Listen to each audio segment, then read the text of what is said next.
Blog Talk Radio.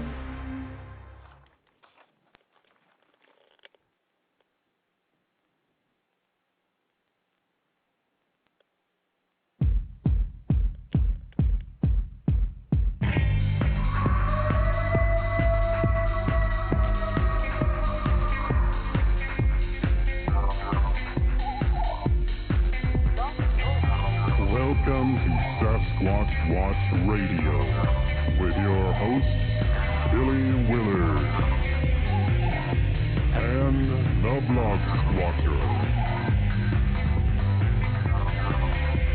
Strap in, hold on tight, get ready, because it is about to go down.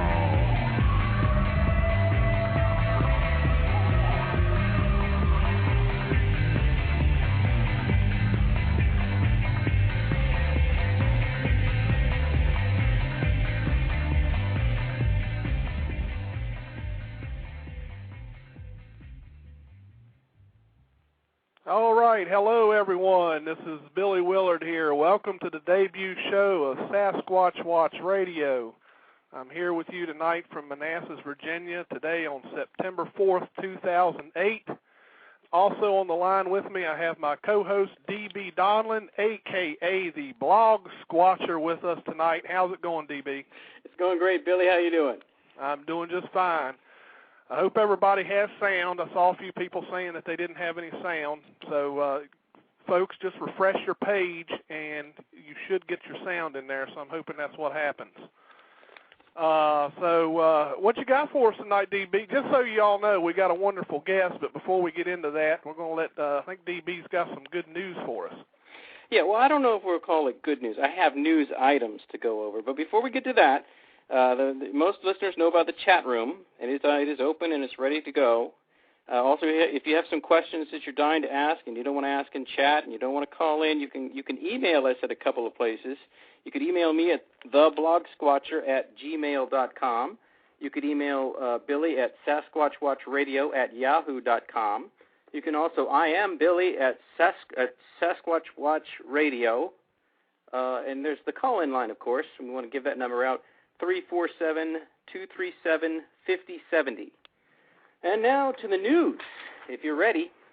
All right, yeah, and folks, we're going to wait for the call-ins. If you guys could wait until about 30 minutes after the show, we figure that'll give Bill Dranginis, our guest tonight, some time to go over some things we want to discuss. But go ahead, DB, let's hear it.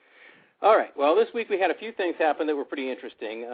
One is that the Japanese explorers have renewed their search for the Yeti. That's a team of Japanese adventurers known as the Yeti Project Japan, who are sponsored by a Japanese beverage maker and a newspaper. And they've gone back to Nepal to prove the existence of the Yeti. And this is a return trip for them because they've already been there once in 1994 and once in 2003.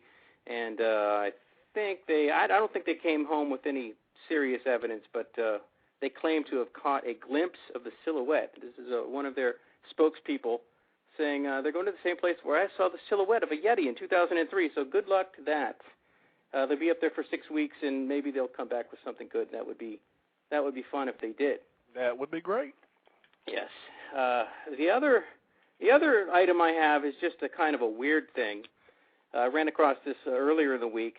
A couple of economists named Peter Leeson and Claudia Williamson, for some reason, decided that they wanted to check UFO sightings and Bigfoot sightings against one another. And when they did that, this is what they said. The relationship is strong and positive. States with more UFO sightings also have more Bigfoot sightings. In fact, 6 of the top 10 UFO and Bigfoot states are the same: Washington, Oregon, New Mexico, Alaska, Wyoming, and Colorado. 2 states, Washington and Oregon, are among both categories top 5. And, when I ran across it, I thought, well, that's kind of interesting. But the first thought I had, and I think some other people in the comments thread there had the thought also, is those all sound like states that have a lot of woods. Yeah. So maybe that's all there is to it. A lot of woods, not so much light to keep you from seeing one thing or the other. And who knows what it's all about. But that struck me as interesting. Yes. The last thing I have is a thing that makes you go, what the? You remember that the Bigfoot head was up for sale on eBay earlier last week. You remember that? I heard about that. Well, it sold for $600. Bill, I told you not to buy that. Somebody put down $600 for that Bigfoot head, and there you go. That's today's news. Well, thanks for sharing that with us, DB. Appreciate it. That last one there was pretty funny. But anyway, tonight, as we promised, we have the well-known researcher and personal friend of mine, William Dranginis of Virginia Bigfoot Research Organization. How you doing tonight, Bill? Good, Billy. DB, thanks for having me on. We're glad you could come on. So we'll get right into it, Bill. And I know that most of the folks that's probably here listening to the show probably know about you. But at the same time, everybody enjoys listening to other people's experiences. So obviously, as I'm sure you're used to by now, we'll go ahead and let you tell these folks about your sighting and what got you started. Sure, Billy. Yeah, I'm sure a lot of people heard of the sighting. I'll make it real quick for those that have, but at least leave some good detail in there for those that haven't. It was pretty much, it was back in March of 1995. I made an appointment with a couple friends to go down to Culpeper, Virginia, in a location of old gold mines. Since actually Culpeper was the Culpeper area and the gold mine area there was the biggest producer of gold in the United States prior to the gold rush. I found that very interesting and didn't think there was that much gold down there, but there is a gold pyrite belt that extends from Maryland down through southern Virginia and pretty much centers right around the Culpeper area.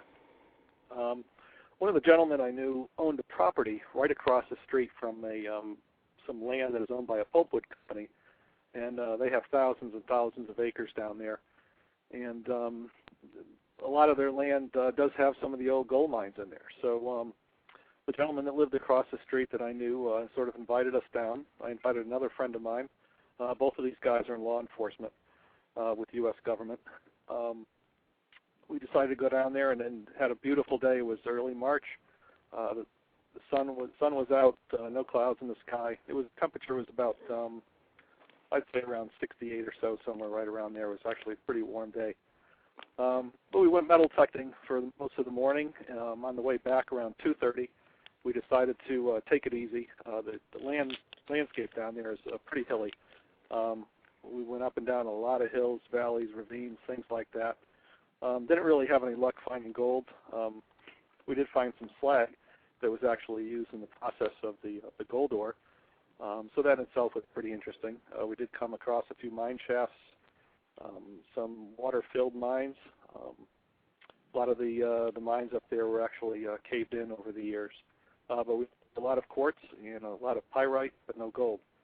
But coming back, we were pretty beat, and we decided to take a logging road that went back towards this gentleman's property. And as we were walking down the logging road, the two gentlemen were in front of me. The gentleman I know from Manassas here basically dropped his detector, put his arms out, and said stop. And then he pointed with his right arm, and he said basically from my shoulder to the tip of my finger, 75 feet in behind that tree is a man. Both of these guys carry sidearms. They drew their weapons immediately. They have extensive experience in that. My friend from Manassas actually did 3 tours of Vietnam as a point man and also worked as an agent within the U.S. Department of Justice.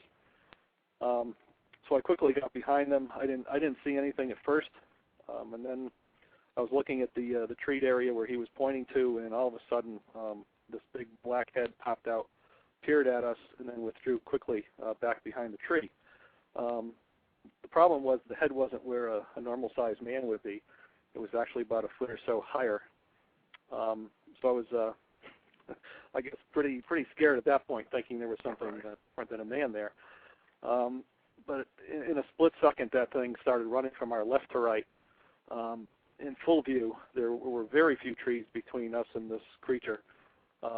Being 75 feet away, I got a pretty good view of the body. I didn't really focus in on the head. It was more the shoulders, torso area. It seemed that for some reason I had tunnel vision into that location. But I really did get a good look at the muscles, the hair, the muscles that were flexing. You could see the skin under the hair. It was just amazing. This thing was running very similar to a man, except that it didn't make any sound whatsoever. And the other agent confirmed that. We watched it go from our left to right. It took a hard left turn, and we came back later, but we did find out that it actually used a tree to actually pivot off of in its turn. Instead of a wide turning radius, this thing took basically a sharp angle and continued down into a ravine. But it looks like it used the tree to actually push off of as sort of a brace point to make a quick turn. As it turned, we did see the shoulders going back and forth. Huge, I would say easily about 4 feet wide, which seems big, but they were big. Very muscular. We could see some hair discoloration, some grays along the back area. It was more of a very dark brown to a black color with some of the grays mixed in the small of the back area and along the shoulder area too. You could see the thing just bounding through the woods, going down into this ravine. It basically disappeared. The whole sighting lasted maybe 10 or 12 seconds. The gentleman that lived across the street was pretty nervous. He said, "It's a bear. Let's get out of here." And at that point, my other friend tapped me on the shoulder, pointed to his hands, and his hands were still on the gun, basically trembling, white-knuckled. This gentleman's eyes were very red and bloodshot, and he was starting to sweat. And basically my buddy got between this gentleman and myself and basically said, "Yeah, you're right, let's go." I was sort of questioning that, but at that point when I saw his hand on the gun, I knew that my other friend was basically, taking care of the situation. So we went out back through the woods, back to this gentleman's house, which is about a half mile or so. The whole way back, nobody said a thing. All of us were sort of taking quick peeks behind our shoulders to see if this thing was coming up behind us.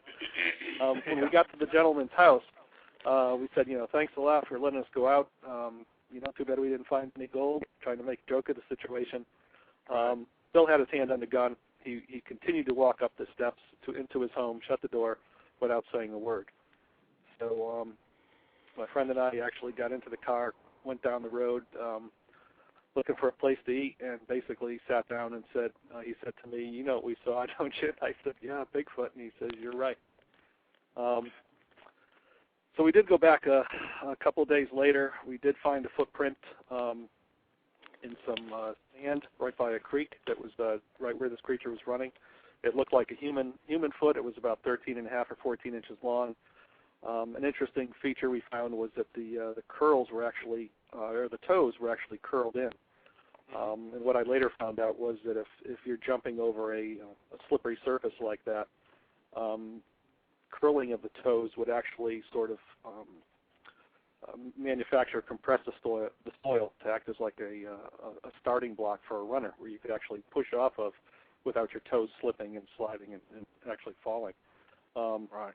I was getting ready to make a cast when my friend basically tapped me on the shoulder, and he did a hand signal, and I sort of laughed and said, "What's this hand signal doing?" And since he was in the military, I had no idea what he was trying to tell me. But basically, there were two of what he called these creatures that were surrounding us, and he said, "Listen," pointed to his ear to listen. And I did listen. I could hear some leaves crunching, small twigs breaking here and there. I sort of chuckled a little bit and said, "Oh, it's probably birds." And he says, "No, they're not birds." I thought they were birds in the brush or something. But the look on his face, it was pretty sincere. And I basically said, "Well, I'm just going to cast this and then we'll get out of here." And he said, "No." He says, "I survived Vietnam and my gut says get the hell out of here now." And I again tried to get him to hang around just a little while longer. And he says, "I'm going and so should you." And he packed up his stuff. He had 2 sidearms and an AK-47. Oh, wow. And he started going out, and I saw him leaving with the seriousness in his face and his expression. And I packed up my stuff and got the hell out of there too, without getting the cast. And I didn't even think of putting something over it to preserve. And we did get out of there. We we trekked out about an 1/8 mile, and we ended up hearing the scream through the woods right where we were. And he looked at me and said, you know, I'm not coming back, and neither should you. He never did.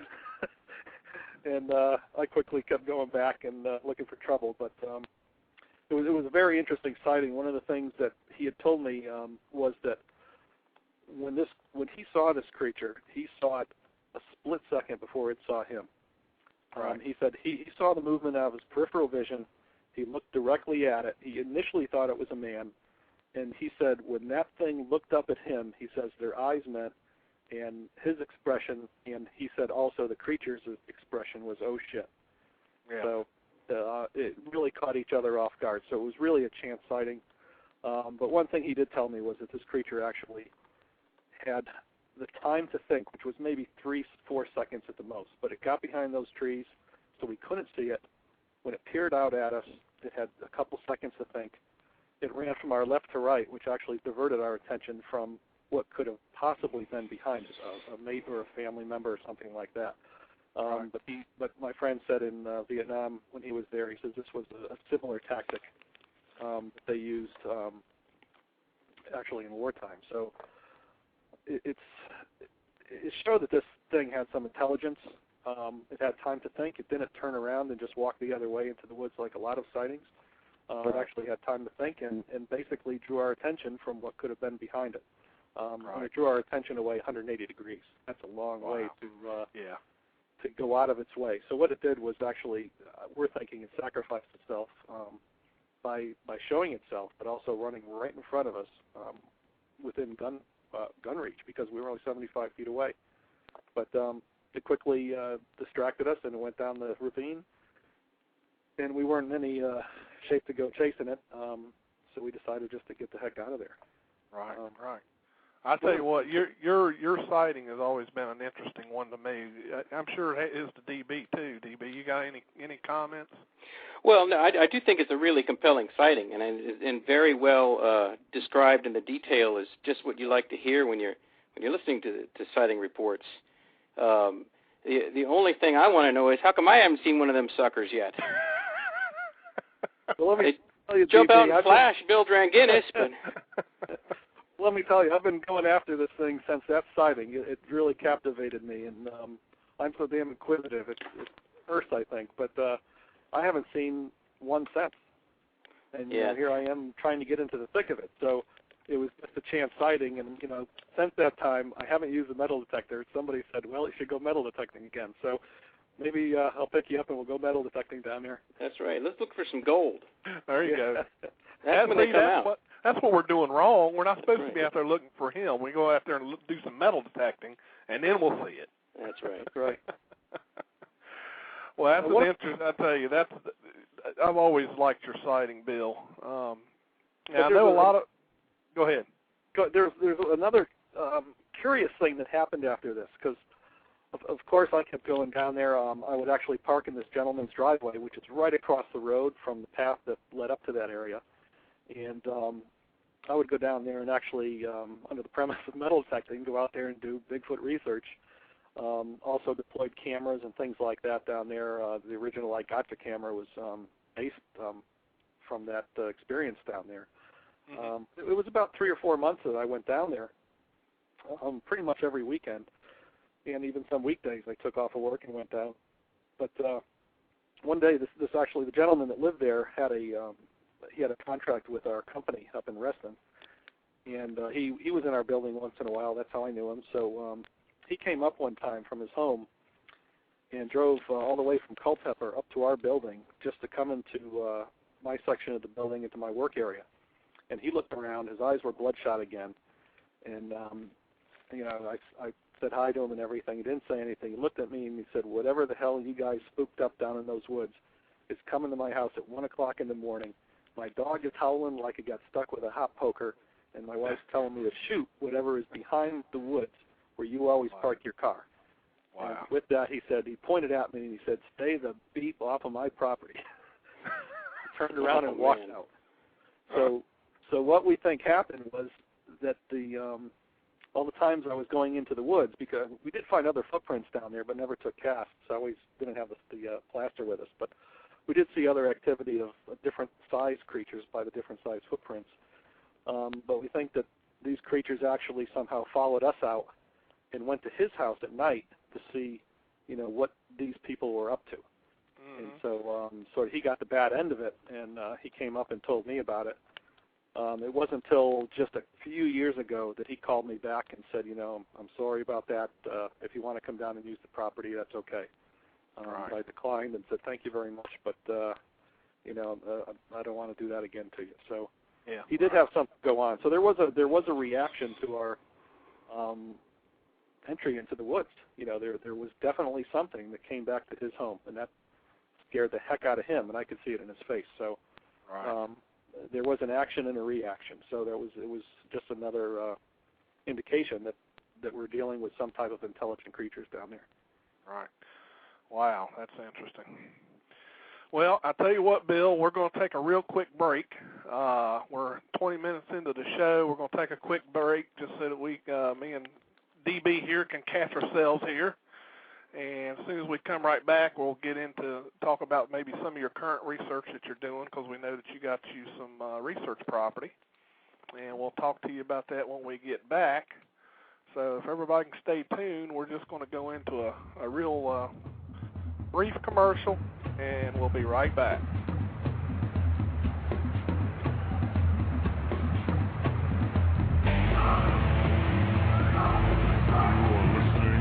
Sasquatch Watch Radio. Stay tuned.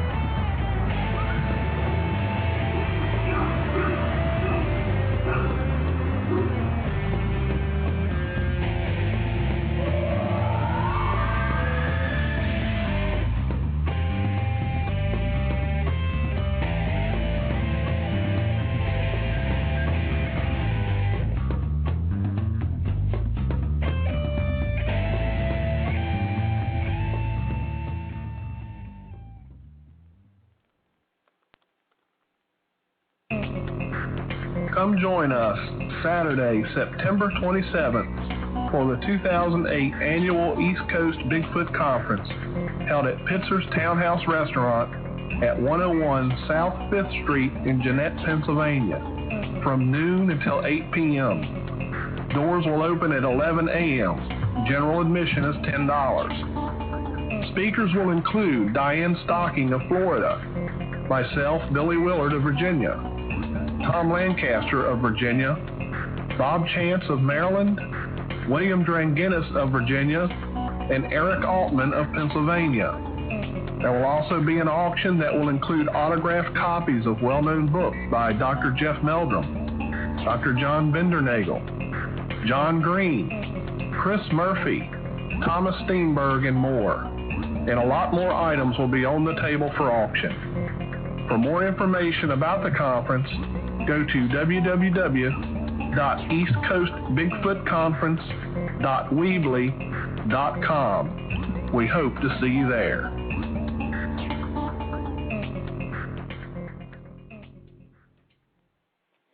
All right, folks, we tried to keep that short and sweet. So, Bill, well, first of all, before I go into some more questions for Bill, DB, do you have anything? Well, Reverend Strone just asked an interesting question on the chat. He wanted to know about a story that some things were getting placed in front of some of Bill's cameras at one time. You recognize that? Yeah, I'll go quick. I'm also watching the chat, and I'll try to include answer some of the questions in there and the go around here. What I did was I developed a camera system that could be deployed down there and basically be buried underground with a tethered camera and wireless PIR sensors basically surrounding a perimeter. So if anything comes within the perimeter, it would send a wireless signal from the PIR sensor into the underground box, turn on a system that would actually turn power on to an 8mm recorder and also turn power on to a camera and microphone. It took a while to design that. I had some friends help me with it. Finally got it going, went down there very close to where we had the sighting, sort of in a continued path if the creature had continued on its original path, about 50 to 60 yards away from where we saw it. The system was buried underground. It seemed to work fine. I had it down there for about 6 months. I had to change the batteries out a few times and also the tapes. What had happened was that when the camera would go off, a number of times, we had everything from crows to beaver to deer. Even flies were in front of the camera, which was sort of strange. But anyway, a lot of the times the system was activated was about 1 o'clock in the morning. Because it powered a microphone also, that was recorded on tape, any of the audio. And you could actually hear something walking around the camera system. I couldn't tell what it is because I didn't have an infrared illuminator attached to the system. But you could hear something coming up to the camera and actually tapping the camera housing, which was basically a covert concealment that would be very difficult for anybody walking 5 feet away. It would be very difficult for them to spot. But what would happen is that you would be listening to this audio tape. The picture would be dark because it's 1 o'clock in the morning. You would hear something walking around and then actually coming up to the housing and tapping it with like its finger 2 or 3 times. And then you would hear it walking away. A number of times there was video that came in during the daytime. You would hear the same thing, something walking around. Small sticks and rocks were actually thrown into the field of view of the camera from behind and above the camera. Nothing was ever caught during those times, in the camera's field of view. The PIR sensors were actually set back behind the camera a little bit. Something I would have changed if I knew that was going to happen. But there was some action of things being thrown into the field of view of the camera from above and behind. You could actually see these small little rocks hitting the leaves and bouncing out, and it was just sort of interesting that there wasn't anything else that came into the camera's field of view. Yeah, it makes you wonder if they knew the cameras were there, or I know there's I know you have a theory for that. Yeah, one of the deer that was walking in front of the camera. I had some real great video of deer, video and audio. So one time this deer was about 20 feet away from the camera, and it just kept looking into towards the camera lens with its ears twitching back and forth, and sort of cocked its head a little bit and twitched its ears again. And this happened a number of times with that deer, and I was flabbergasted that, what the heck is this thing doing? Finally, it dawned on me that, it could be listening to this camera in operation. I did a little bit of research on the web about the frequencies that deer can hear. I learned all about the ultrasonics and things like that, the ultrasonic sound devices that people put on their cars to create ultrasonic sounds so the deer could hear them and hopefully avoid them on the highways. So I got on the internet and found out about different ways to test and search for ultrasonic sound, and I found a ultrasonic leak detector that's used to detect pinhole leaks in high-pressure vessels like steam boilers and things like that. What they do is these small pinhole leaks develop, and they actually emit pressurized air, and this pressurized air actually creates ultrasonic sound, which could be detected by these leak detectors. And what they do is actually shut it down and then repair the holes before there's any explosion or damage to the boiler. So I found one on a government auction site. I purchased it, went down into Alexandria, picked it up, brought it home, tested it. The thing worked great. I tested the exact camera that I used down in the woods, and that thing produced ultrasonic sound that was actually detected by this detector. And what it does, it actually detects the ultrasonic sound being emitted by the electronics in the camera, and then produces that sound in an audio that we can hear or record. But when I put the probe up to this camera that I used in Culpeper, that camera actually sounded like a beehive. If you pulled it from a tree and threw it on the ground and then put it to your ear. It had so many different strange sounds to it. And with that ultrasonic detector, it also had a probe tip where it could actually go around from component to component and test the different components for what type and frequency of ultrasonic sounds that are produced. So, in short, the cameras, camcorders, game cameras, even in sleep mode, audio recorders, almost everything produces ultrasonic sound. And in simple terms, it sounds like a bee's nest, with the bees going crazy inside, just many different types of sounds. So right now, with the iGotcha system, I'm working on trying to block those sounds so that the systems would be basically quiet, that possibly these Bigfoot creatures can hear. Wow. One of the things that happened down there in Culpeper was a leaf was actually placed in front of the lens, and the leaf, happened at one night again about 1 o'clock in the morning. You heard some scrambling around a little bit with leaves, and the next thing you know, you hear this crunching sound, and then that was it. Right. The next day, there was a leaf in front of the camera. The leaf was from the ground floor, the forest floor. This is in, I think it was July when this happened. It wasn't from a tree close by. It was from one about 40 feet away. The leaf was actually picked up off the forest floor because it was dark brown from the previous year's fall, and then placed over the camera lens. So at about that point, after reviewing all these tapes and hearing the audio that the camera produced, it was pretty much that, these things got me beat. So I just pulled the whole system out and have been working on a decent system ever since, something small, won't produce ultrasonic sound, won't produce any type of smells. And technology has been advancing so rapidly, it wasn't feasible to come down with one system. So that hasn't happened until recently, that I've been able to sort of put everything together where it's fairly inexpensive to produce, and right. It actually works pretty well. Right. All right, well, we've got callers already. Let's see, I'm going to go to the first one here. Area code 516, you're on the air with Sasquatch Watch Radio. Hey, Billy, how are you? Mike Killen. Hey, Mike, how you doing? All right. How you guys doing tonight? Doing just fine. Thanks for to calling in.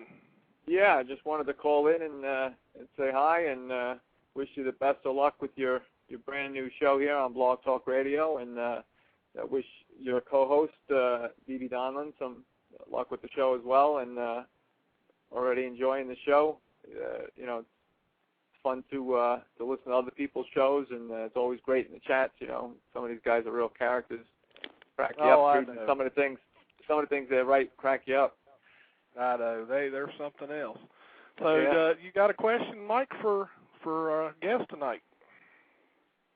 Well, basically, I don't really have a question per se, just a comment that I'm real interested to see his like a demonstration of his camera system, and I know he's going to have the grand unveiling at the PA conference September 27th. So I'm real interested to see that, and I can't wait to meet him in person, Mr. Dranginis. I'm sure he's going to be there. He's going to be there Friday night, right? He's going to be one of the speakers, so he'll be there for the dinner. So I'm hoping to get there and.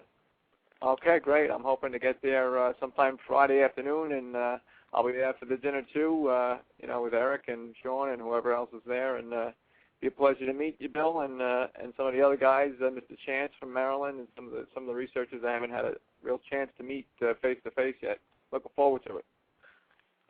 Great, Mike. Well, thanks for asking about the camera system, and just pull me aside, and I'll give you a private demonstration up there maybe Friday night. It's quite a system. It's pretty easy to run, and hopefully it'll work out for everybody. Yeah, from what I've heard, Mike said to go ahead and put him down for 12. Yeah, I want to write that up. Yeah, from what I heard of it so far from Billy, yeah, I'm real excited to see it in person, and it sounds like you got a real winner there, Bill.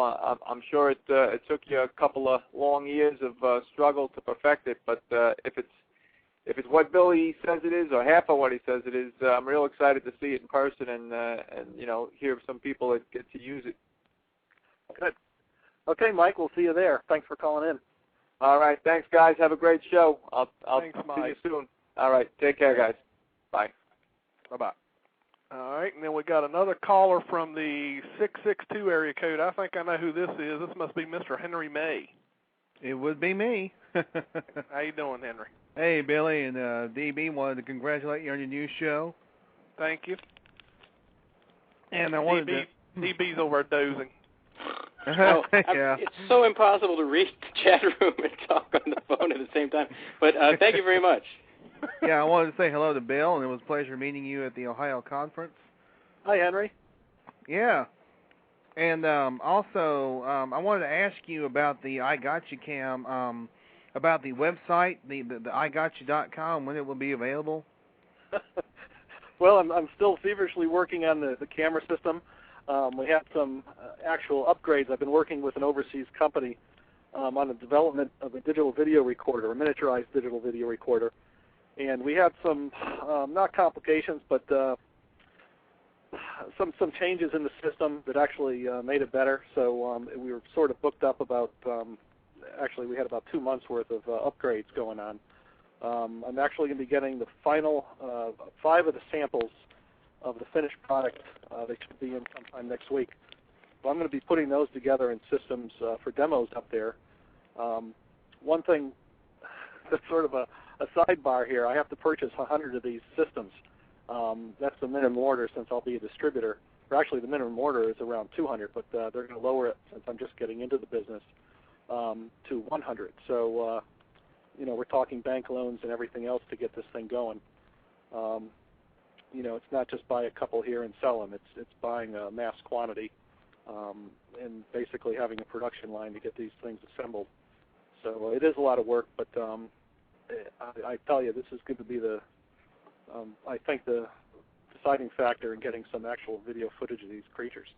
A lot of, like you said, a lot of design work went into this thing. I was trying to push it so I would have a number of these systems for sale at the conference. I still may, but it's going to be a very low supply. But at least everybody will get a good look at it. The website has been delayed too. That's probably going to be another month or so away.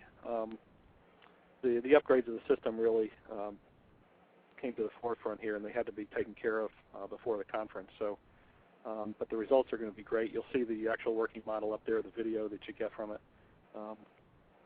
But you know, in any business, any startup business, there's going to be some delays, but the delays will be they'll be really worth it. Yeah, well, hopefully it'll pay off. I think it's an excellent system. So now I have another question. Have you tested it at night? I know that I heard that you tested it during the day and it was clear as a bell. Have you tested it at night, and what kind of reception, or what kind of I don't want to say reception, but you know, what type of video quality will you get? Yeah, that's the question I'm trying. Well, it could work. The I Got You is basically a modular system, but you could, if you wanted to, Henry, just go out and buy your own cameras and plug them in. So it's sort of a universal adapters where, you know, I'm not going to be limiting the cameras. It's pretty much off-the-shelf cameras you could use that have the infrared emitters on them, or you could use a night vision system. It has the power cord that you could plug in a 12-volt night vision system to.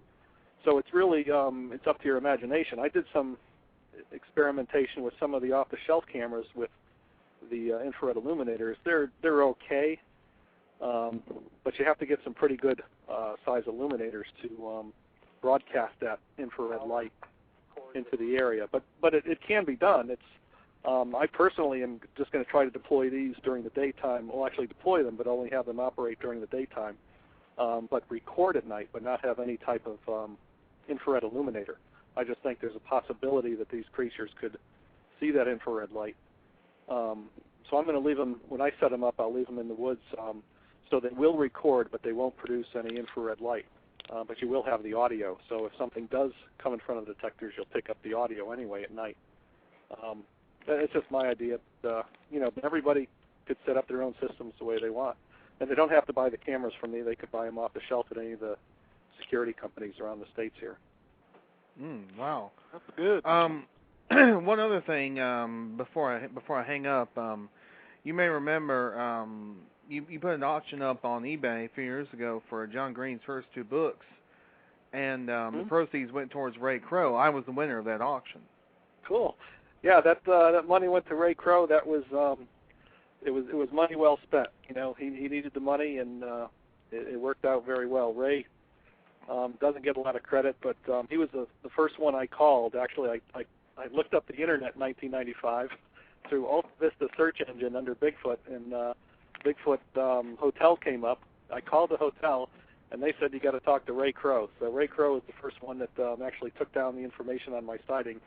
I just think he's a great guy, and he really helped me get in contact with the right people back then. So it was just something I wanted to do for him, and I'm glad you were able to purchase that. So thank you very much. Yeah, and I was glad to help. I thought it was terrific that I was able to help out like that. Okay, well, guys, Billy and DB, great show tonight, and I'll be tuning in. All right, thanks for calling in, Henry. Yep, later, guys. All right. Take care.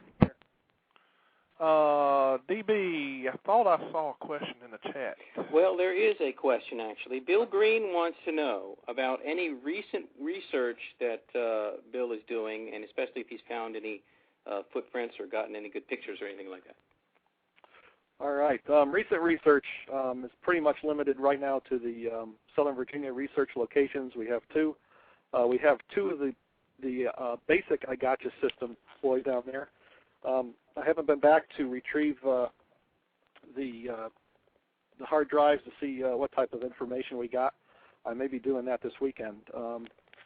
There's another pretty interesting. I got an email from a gentleman that actually lived in the Alexandria, Virginia area during the late 1970s when the Mount Vernon monster was pretty well known. This gentleman called up. We talked. He just blew me away with what he has. He was growing up down there at that time. He had seen these creatures in the woods.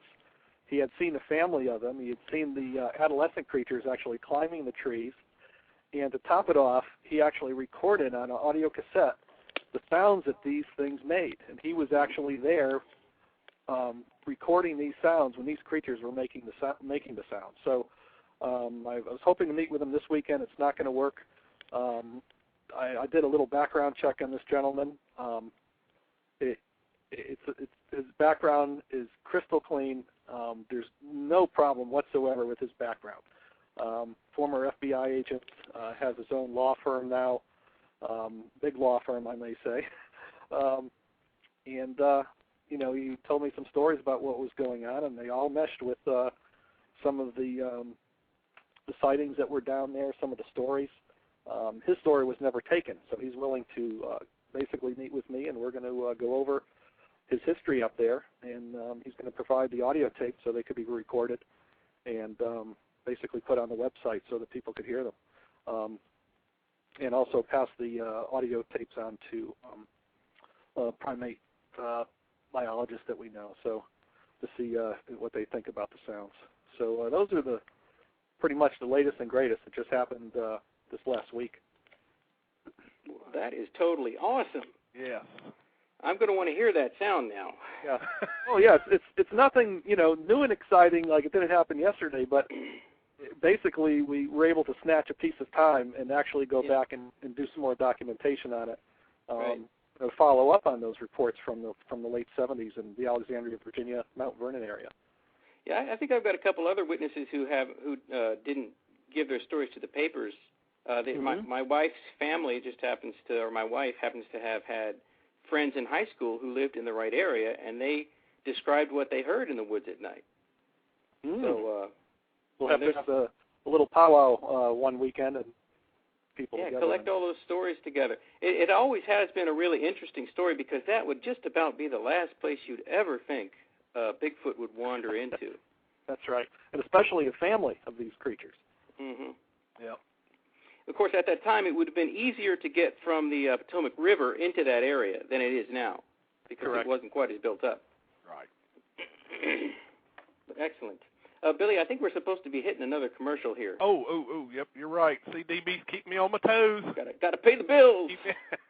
Keep me on my toes. Okay, folks, we're gonna quickly go into another commercial, and as soon as we get done with that commercial, which will be really quick, we'll be right back with William Dranginis.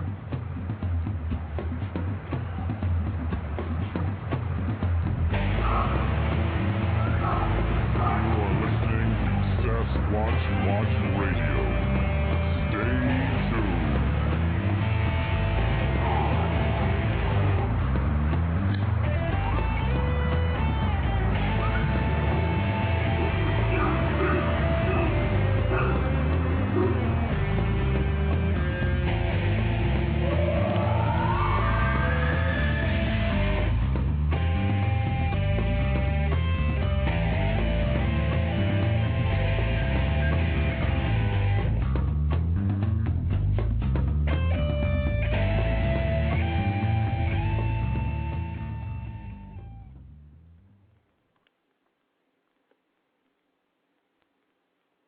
when you thought you'd seen it all. Here comes Scarefest 2008, crawling with real ghost hunters, cryptozoologists, paranormal experts, even exorcists. We've also invited stars from the House of 1,000 Corpses, the Devil's Reject, and we're hosting our very own Friday the 13th reunion. Make plans now to meet your favorite stars at the Scarefest, the biggest horror and paranormal convention in the Southeast, September 12th to 14th at Lexington, Kentucky's Lexington Convention Center. We're waiting for you right now at thescarefest.com. Just don't come alone. All right, folks, that was quick and simple. Okay, where were we there, DB? We had just gotten done talking to Bill about the Mount Vernon Monster. Which, that's right. That's just down the road for me, so right. That gets me jumping. Gets my attention anyway. That's right. You're not too far from that. Mm-hmm. All right, Bill. Well, we know that. What kind of current research are you doing now in, I believe, your property that you got up in West Virginia? Maybe tell folks about that. All righty. Basically, the West Virginia place was a, I guess you'd call it an investment. Had to do with retirement and everything else, but it's also a great place to conduct Bigfoot research. One of the reasons why I went up there was because of the low price of land, also the type of terrain up there, and lack of people. That was a big thing. When you're in the area like that and you have thousands and thousands of acres of state parks up there, and if you live in or around one of those, you have a lot of land that you could use as a research area, and that was the reason for going up there. Right now, it's off grid. It's totally powered by solar and an underground propane tank. It's pretty much a weekend property. I do go up sometimes during the week, but it's a place where I could actually conduct controlled experiments by leaving food, bait, things like that. I have a number of curiosity traps that I'm implementing up there to sort of bring, hopefully, the Bigfoot creatures up to the cabin. The basis behind that is I'm working with the Department of Forestry to turn the land into basically a soup kitchen for animals by working with them on what type of plants to plant, what type of grasses to plant, fields, things like that. Also, fruit-bearing trees, blueberry bushes, all that sort of stuff where a lot of that area is so forested. The animals do need a place, which we do have an open area. We got about 20 acres. About a third of that is basically fields. So we're going to sort of focus on planting all these different diverse trees and bushes in this fielded area so the animals will be able to come in and basically eat. Hopefully that'll bring in the Bigfoot too. But once the creatures or the Bigfoot creatures could possibly come up, we're going to have some curiosity traps that are basically camera traps that are set up around some of these feeding areas that will work 24/7, be accessed through satellite internet. So they'll basically be recording if anything goes on there, and then I could access it from home or work via the internet. That's perfect. So yeah, it's I've been working on it for a couple of years. It's just about ready. We do have a lot of bear up there. So far this year, there's been over 30 inches of rain. It meets all the criteria that John Green spells out in his book for Bigfoot habitat. Also, plenty of all sorts of animals and cows and everything else up around there. Wow, that's great. All right, we got another caller. Caller from the 352 area code. You're on the air with Sasquatch Watch Radio. Hey, Billy, it's Dan from Florida. Swamp Rat in the chat room. I just want to tell you congratulations on your first show, bub. Well, thank you, Dan. I appreciate that. I'm glad you called in. Yeah, I was a few minutes late. I have internet card with the clouds down here in Florida, but I just want to call in and congratulate you. All right. Well, I appreciate that, Dan. You have a question for Bill Dranginis? No, I've always been frustrated with cameras, and I got six. Ain't we all? I got 6 of them. I've had some that are infrared or heat. They detect heat. I can go out there and literally piss in front of them, them not take a picture of it, and middle of the night, or you walk by them and after you're gone, they take a picture. And yeah. It don't matter the price range.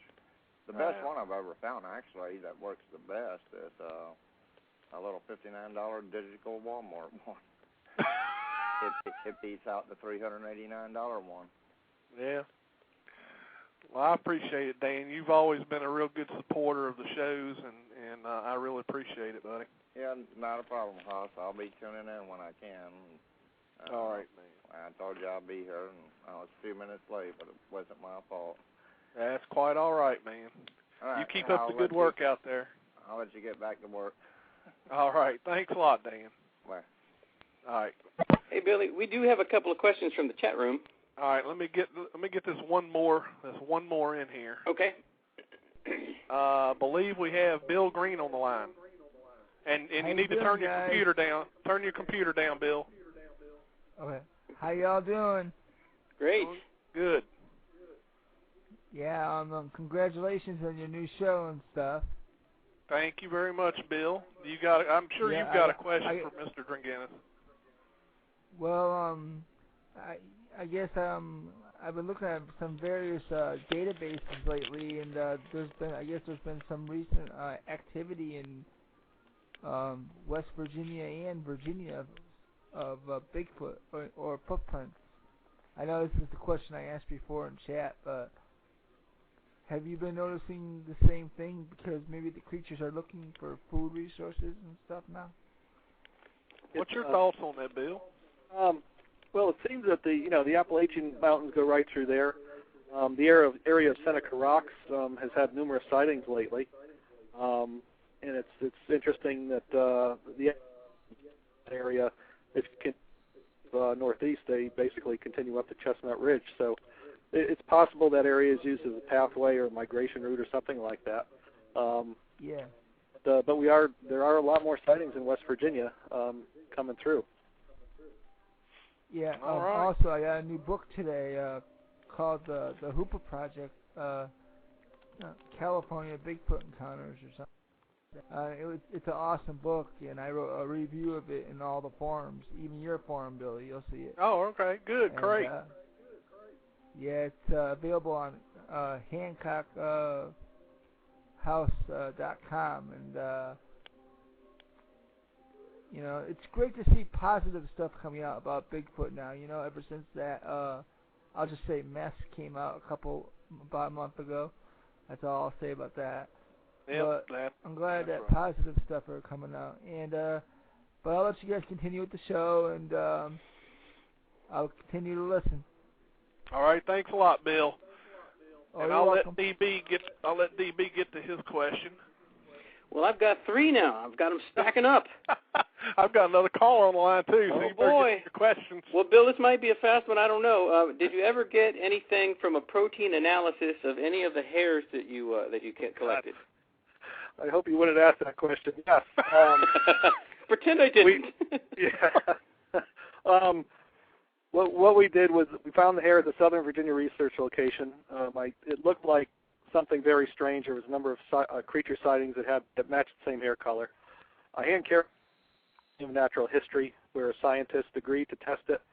The testing results on their letterhead came back as close to human. The hair was then taken to a conference up in Washington that dealt with hair forensics and crime cases that deal with animals and humans, and telling the difference between animals and humans. The 2 instructors were stumped. They couldn't figure out what it was. They said it looked human, but it looked animal. When told it was from a possible Sasquatch Bigfoot creature, they looked at each other, and one of them said it's llama hair. So I took that hair, same hair. I had hair mineral analysis done. 2 PhDs confirmed that it's basically a human just day one, because of the hair had no signs of, or no minerals that hair would contain of people that eat processed foods. Everybody eats processed foods, and a lot of those minerals in that actually that come out through the hair.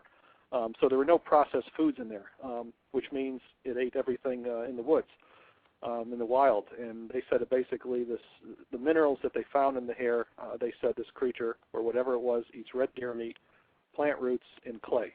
And a lot of animals do eat clay. I found that out. So I then took the hair, in fact, we also found some fleas in it. I sent that to a PhD that studies those, and he said that the blood in the flea could have the DNA of the host. But we didn't test that. There could be some contamination between the flea and the host blood. But anyway, I finally sent it out to a DNA research laboratory over in Denmark. They did a DNA analysis of the hair. That came back is that the hair was from a wolf and possibly dog. And there's some problems with that because the microscopic inspection came back as almost human. The hair mineral analysis came back as human, just not a modern day one. If it was a dog or a wolf, well, if it was a dog, it would have been fed food from the store, dog food, which also has processed minerals in it. So that would have came up, it would have came up in the DNA testing if it was a standard dog. Right. But what that left me was that even the scientific world sometimes doesn't know what the heck they're doing. Yeah. I thought that this was a clear path and the DNA was going to come up as, Bigfoot, basically. But it didn't. It came back as dog. So now we have Museum of Natural History in D.C. that says it's almost human. PhDs that did hair mineral analysis said human, just not a modern day one. And then the DNA that says it's a wolf, possibly. So that's what you got. I'm not going to think about it much more. Going through the video and also trying to find out where these creatures live now. I'm not. The hair collection it took a number of years to get that done, and it really just showed me that the scientific establishment, isn't the answer. Yeah, I'm sure. I can imagine how you felt. I really can. But, DB, I'm going to get this last caller real quick because we only got 2 minutes left. All right. Caller from 111, it's probably a Skype caller. You're on the air with Sasquatch Watch Radio. Bill Will, I just want to say what a great show this has been. Well, thank you. Who are we talking to? This is the Creature Seeker. Hey, Bruce. How you doing? Good. Good. See, I just want to say again, great show. Congratulations on your debut. And Bill Dranginis, it's always a pleasure hearing your tales from the woods. And before I go, could you tell the listeners about the Squatchmobile?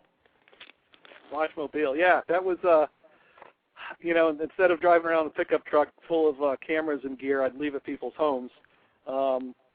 What had happened when I was leaving all this camera stuff at people's homes, they didn't want to give it up. It was like fishing to them. They'd stay up all hours of the night watching their back fields and everything else for the Bigfoot to come out. And when I wanted to come and take it to a new area, they said forget it. So basically I had to put everything under one roof. The Bigfoot Mobile was about the best thing I could do, so it was sort of a rolling laboratory. It didn't work for me. I spent years looking around many states around the Mid-Atlantic, saw nothing. So I decided to, like Donald Trump says, if it's not working, reshuffle the deck. Well, I ended up selling it. So I sold the vehicle, purchased some land in West Virginia where I'd have more of a permanent station. But since the I Gotcha camera system is going to be coming up and I've started a new business for that, I'm going to need a vehicle to take that around to shows, and that will be the new Bigfoot Mobile. So there's going to be like a Squatchmobile 2 out there soon? Yeah, it may take within a year or so. I think within a year it'll probably be there. Really state of the art. Now, do the babes really dig that? Have you ever been? You ever go on a date and just hey, check out the Squatchmobile and show you some samples in the back here? Does that ever? How's that work? No, doesn't work. Oh my gosh. See, I had my hopes up, but anyway, great show, guys. Thanks for calling in, Bruce. All right. Well, folks, it's hard to believe an hour goes by so fast. We've only got a few seconds, so I want to thank everyone for tuning in to Sasquatch Watch Radio. Bill, I want to thank you for coming on the show. Thanks for having me, Billy, and good luck with the new show.